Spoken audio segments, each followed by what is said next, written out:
clairon. C'est dommage que nos meilleurs journalistes, dont fait partie Frédéric Aiguille, qui en ce moment suit de très près ce qui se passe et de manière terrible sur la scène internationale, eh bien nos meilleurs journalistes sont blacklistés. Et c'est le sort de Frédéric Aiguille. Bonjour Frédéric Aiguille. Bonjour. Nous allons récupérer votre vidéo. Je répète, Ouais, j'ai un petit problème. c'est pas grave. En attendant, on commence comme ça. Vous êtes journaliste indépendant et vous avez été de nouveau blacklisté des listes officielles, puisque vous ne pouviez déjà plus faire de demande d'accréditation vers l'Élysée. Maintenant, c'est Matignon, c'est ça qui s'ajoute sur la liste, et puis même encore d'autres demandes. Ouais, tout à fait, Matignon et puis le Quai d'Orsay en fait. Le problème, c'est que je me retrouve comme d'habitude, c'est-à-dire que j'ai été là, donc, maintenant il y a quoi, il y a 2 semaines à Matignon.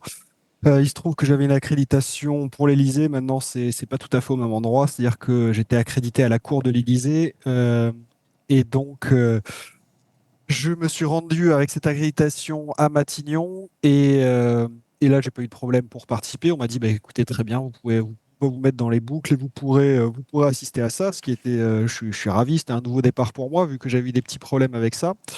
Donc j'ai posé ma question qui entre nous n'était pas très bien sentie, elle était pas incroyable.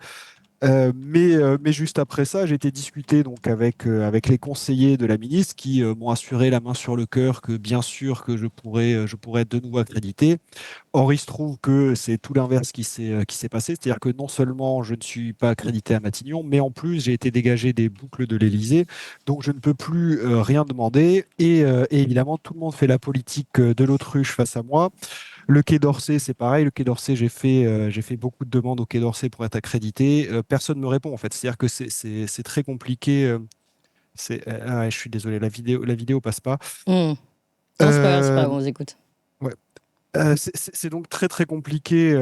C'est donc très compliqué de faire mon travail parce que je n'ai aucun autre interlocuteur en fait. Personne ne me répond plus. C'est-à-dire que Oui. quand j'y vais, je me fais dégager, je me fais blacklister. Et là, les gens simplement ne me répondent plus. Hmm. Donc je peux plus du tout faire mon travail quoi, concrètement. Ce qui est Et dommage, oui, allez-y. ouais, Ouais. dites-moi. Non, Non, non, non, mais mais je pense que si vous voulez, ça rentre en compte avec ce qui est en train de se passer, ce qui est c'est ça. en train de se passer, notamment, mais voilà, dans le conflit russo-ukrainien. On voit la position qu'on prend et on voit évidemment que notre gouvernement ne peut pas se permettre d'avoir que leur récit, que leur narratif soit mis en danger, en fait. Parce que ce narratif est totalement absurde, il repose aujourd'hui plus sur rien. Et évidemment, personne ne leur pose les questions qui comptent là-dessus. À un moment absolument critique, on est en train de passer un moment vraiment critique de ce conflit-là. Et donc, ils se facilitent la tâche ils empêchent en fait toute question là-dessus, tout simplement. Ouais. Alors en parlant de se faciliter la tâche et de ce qui se passe à l'international, vous faites vraiment partie des journalistes, moi que je suis, qui nous permettent de mieux comprendre ce qui se passe dans l'actualité internationale, parce que vous vous déplacez, parce que vous allez sur place. Vous étiez notamment au sommet des BRICS, on en avait parlé. Et là, il se trouve que les tensions sont très très fortes au niveau international. Je voudrais vous en parler 2 minutes que vous suivez tout ça de très près. D'ailleurs, vous avez révélé qu'il y avait finalement des chars américains qui passaient sur le territoire français. J'aimerais bien que vous nous expliquiez ce qui se passe. Mais avant, je fais un petit récapitulatif pour nos auditeurs. Je rappelle que Vladimir Poutine avait annoncé être prêt à discuter avec Donald Trump de négociations de paix, et que dans le même temps, le président américain sortant, Joe Biden, a autorisé, je rappelle, dimanche 17 novembre, à l'Ukraine d'utiliser des missiles ATA-CMS à l'intérieur de la Russie. Mardi 19 novembre, donc l'Ukraine n'a pas beaucoup traîné, elle a procédé à des tirs de missiles américains et britanniques, d'ailleurs, Storm Shadow, sur les cibles en Russie. Moscou, évidemment, promet une réponse appropriée. Jeudi, riposte par un tir de Moscou d'un nouveau missile hypersonique contre une usine d'armement ukrainienne. Je rappelle que ce missile est en principe conçu pour porter des têtes nucléaires. Ce n'était pas le cas, mais il est conçu pour ça. C'est évidemment un avertissement aux Occidentaux. Et dans son discours télévisé, Vladimir Poutine a présenté le lancement de son missile comme une réplique au tir ukrainien et a dit que le conflit régional en Ukraine a acquis des caractéristiques mondiales. Voilà à peu près où nous en sommes. Et à ce moment-là, on entend, notre ministre des Affaires étrangères, Jean-Noël Barrot, à la BBC, expliquer qu'il n'y a pas de ligne rouge au soutien ukrainien et que on pourrait, oui, envoyer nous aussi des missiles à longue portée français sur le sol russe tant qu'on est dans une conception de légitime défense. Je vous propose d'écouter un extrait. President Macron previously didn't rule out putting troops on the ground. So can you see a day when French troops might be deployed in Ukraine? What President Macron said is that we should not set and express red lines. We should set a strategic ambiguity and not say what we ought or what we ought not to do. And this is the reason why we do not discard any option publicly. We will support Ukraine as intensely and as long as necessary. Why? Because it is our security that is at stake. Alors, je rappelle ce qui a été dit, la question de la journaliste. Est-ce que vous pouvez voir un jour donc, les troupes françaises qui pourraient être déployées en Ukraine? Alors, la réponse de notre ministre, ce que le président a dit, c'est que nous ne devrions pas fixer de ligne rouge. On doit mettre en place une ambiguïté stratégique et non dire ce que nous devons faire ou ne pas faire. C'est la raison pour laquelle nous n'écartons aucune option. Nous soutiendrons l'Ukraine aussi intensément et aussi longtemps qu'il le faudra. Pourquoi ? Parce que c'est notre sécurité qui est en jeu. Voilà ce que dit donc Jean-Noël Barrot samedi dernier au micro de la BBC. Frédéric Egouy, vous suivez tout ça de très près. Et justement, j'allais dire malheureusement, mais évidemment, c'est pas un hasard. C'est vous qui êtes coupé d'accréditation aujourd'hui. Comment vous voyez cette actualité internationale aujourd'hui ? Écoutez, c'est quelque chose d'assez incroyable parce qu'on atteint un point de danger, en fait, comme rarement on a vu finalement dans notre pays, avec une irresponsabilité absolue, vraiment absolue de nos dirigeants actuellement, et qui n'est évidemment, c'est pas à vous que je vais l'apprendre, qui n'est pas du tout traité à la hauteur de l'événement dans nos médias. C'est-à-dire que concrètement, ce que dit là Jean-Noël Barrot, c'est-à-dire qu'il faut bien voir, vous avez très bien répété la séquence des événements. Oui. Aujourd'hui, donc, ce qu'il vient dire, il vient de valider le fait qu'on puisse d'autoriser l'Ukraine à utiliser des scalps donc en profondeur du territoire russe, en disant c'est en défense évidemment seulement, mais bon, ça c'est sa conception à lui, les Russes en auront une autre. Les Russes ont donc dit que ça c'était une déclaration de guerre, qui se réservait le droit de frapper les alliés qui faisaient ça. Leur doctrine nucléaire aujourd'hui leur permet d'utiliser concrètement toutes les armes. Ouais. Donc c'est-à-dire que donc qu'ils ont les missiles pour maintenant. Voilà. Exactement, qu'ils ont les missiles pour et qu'on n'a aucun système pour les intercepter. C'est ça qu'il faut bien comprendre, c'est qu'aujourd'hui, il n'y a aucun système de défense antimissile occidental, américain, européen, qui puisse intercepter ces systèmes-là. C'est-à-dire que si la Russie nous vise, en 20 minutes, Paris peut être touché et il n'y a aucun moyen de se défendre. Ça, c'est une chose, c'est pour ça que Vladimir Poutine l'a montré, c'est un message qui, évidemment, est très clair et qui devrait l'être, mais aujourd'hui, on a donc des dirigeants pour qui la dissuasion nucléaire ne veut plus rien dire, en fait. C'est-à-dire qu'on est dans l'irresponsabilité totale et on continue à pousser, et on ne sait même pas pourquoi, en fait, parce que plus personne ne sait exactement quels intérêts aujourd'hui ils défendent. On a d'un côté, évidemment, on voit bien la précipitation, on voit bien que leur calendrier s'accélère parce que Donald Trump a prévu de faire la paix et que visiblement, c'est pas ce que eux ont en tête, mais alors qu'est-ce qu'ils ont en tête, en fait? Parce que aujourd'hui, il faut bien comprendre quel est l'objectif, finalement, de Jean-Noël Barrot. C'est-à-dire que si c'est faire la guerre, très bien, à la limite, pourquoi pas. Un, il faudrait en informer le peuple français. Et deux, comment ils comptent la gagner, en fait? Comment ils comptent la gagner alors que les Russes viennent de prouver concrètement leur supériorité là-dessus, sur ces systèmes-là, dont nous ne disposons pas, contre lesquels nous ne pouvons pas nous défendre.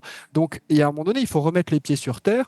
Ces gens-là, le problème, c'est qu'ils sont restés coincés, ils sont restés bloqués dans une logique impériale, dans une logique de l'Empire américain, que l'Empire américain a depuis 70 ans, où concrètement on menace et on se base sur notre supériorité militaire supposée pour essayer de faire ce qu'on veut et de faire ce qu'on veut à tous les pays du monde. Or aujourd'hui, on voit bien que c'est plus le cas, ça marche plus. Et évidemment, cet empire-là s'appuyait aussi sur une certaine prédominance morale, où on est le camp du bien et on pense qu'on peut avancer. Mais ça marche plus du tout. Et donc, on se retrouve dans une position qui est non seulement irresponsable, mais en plus parfaitement ridicule. Parce que Jean-Noël Barrot, quand il sort et qu'il dit ça, il est vraiment parfaitement ridicule. Et c'est un danger pour les Français. Enfin, aujourd'hui, on a vraiment une position qui est extrêmement dangereuse. Et ce qui est terrible, c'est que tout le monde se pose espère en fait à la responsabilité de la Russie. Et tout le monde se dit, oui, oui, mais les Russes, quand même, finalement, ils vont pas nous faire ça. Ils savent très bien que même si nos dirigeants racontent des choses et font un peu n'importe quoi, ils vont garder leur calme, ils vont garder leur sang-froid. Mais enfin, c'est extrêmement dangereux d'avoir cette position. Ouais. Il faut qu'on ait des dirigeants aujourd'hui qui soient responsables, qui comprennent ce qui se passe et qui arrêtent de faire absolument n'importe quoi. Alors, dans le n'importe quoi, je voulais quand même vous poser cette question. C'est vous qui avez tweeté et mis en ligne ce film de blindés américains qui circule sur le territoire français. Là, on va voir les images défiler en même temps sans le son. Frédéric Aiguille, là, on les voit, mais je ne sais pas si vous les voyez. Ouais. En tout cas, qu'est-ce que ça signifie, ces convois de plusieurs dizaines de chars armés, dont des Abrams, dans la Creuse, à proximité de Limoges, passés par le Pays Basque? Qu'est-ce que ça signifie, à votre avis? Bah écoutez, donc ça fait partie de l'opération Atlantic Resolve, donc qui est une opération de l'OTAN. Et grâce à laquelle, en fait, il y a aujourd'hui, il l'avait dit en 2023, ils avaient débarqué donc dans un port hollandais. Et il y avait plus de 1200 équipements militaires américains. C'est-à-dire que concrètement, enfin, c'est une occupation militaire de l'Europe, hein. Moi, je le définis comme ça. C'est une occupation militaire de l'Europe où et c'est rigolo parce qu'on a d'un côté Emmanuel Macron qui n'arrête pas de nous parler aujourd'hui de l'indépendance européenne et de l'indépendance européenne vis-à-vis de Washington. Les faits, c'est ça en fait. Les faits, c'est que concrètement, l'armée américaine est en France et en Europe. Et alors aujourd'hui, le but de cette opération-là en particulier, c'est de faire de la relève de troupes pour montrer l'interopérabilité et montrer que le continent européen se tient prêt face à la Russie si jamais la Russie agressait un pays de l'OTAN, ce qui est évidemment aujourd'hui, il faut voir ce qu'ils mettent dans le Envisageable? mot agression. Oui.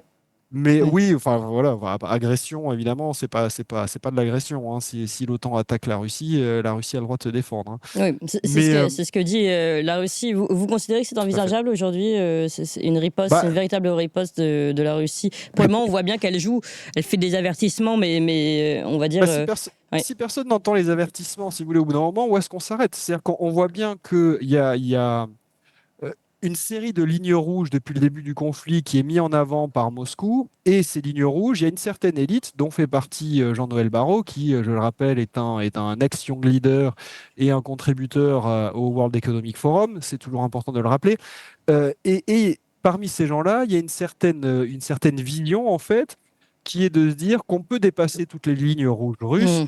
parce que la Russie ne fera jamais rien, en fait. Parce que la Russie, finalement, ils parlent beaucoup, mais ils font rien. Mais enfin, cette logique-là, elle a une limite qu'on va finir par voir à un moment ou à un autre, parce que la Russie ne va pas se laisser faire indéfiniment. Ouais. Et donc, si vous voulez, enfin voilà, Ouais. aujourd'hui, oui, ça devient possible, mais bon, il faut espérer qu'on ait un réveil.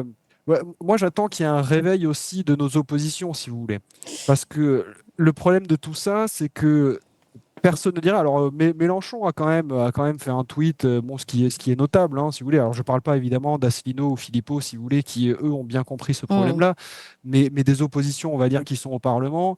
euh, Personne ne saisit de ça. C'est-à-dire qu'on évoque la censure du gouvernement, on l'évoque vis-à-vis du budget, mais on l'évoque jamais vis-à-vis de ça. Alors qu'on a un gouvernement aujourd'hui qui concrètement est en train de déclarer la guerre à la Russie et concrètement est en train de déclarer potentiellement une guerre nucléaire que nous n'avons aucune chance de gagner. Enfin, donc, s'il y a bien matière à censurer un gouvernement, je pense que ça en fait partie. Je ne suis pas sûr que le gouvernement Macron ait reçu un mandat pour ça. Oui, c'est la logique des engrenages que décrit également Pierre Lelouch dans son livre, et je rappelle que nous le recevons à partir de 9h, Les engrenages dans la guerre en Ukraine et vers quoi nous précipitons-nous et à responsabilité. D'ailleurs, on le rappelle également Pierre Lelouch. Merci beaucoup Frédéric Aiguille et bon courage donc pour Merci à vous. peut-être récupérer un jour cette accréditation. En tout cas, on sait le travail que vous faites nous ici. Merci beaucoup.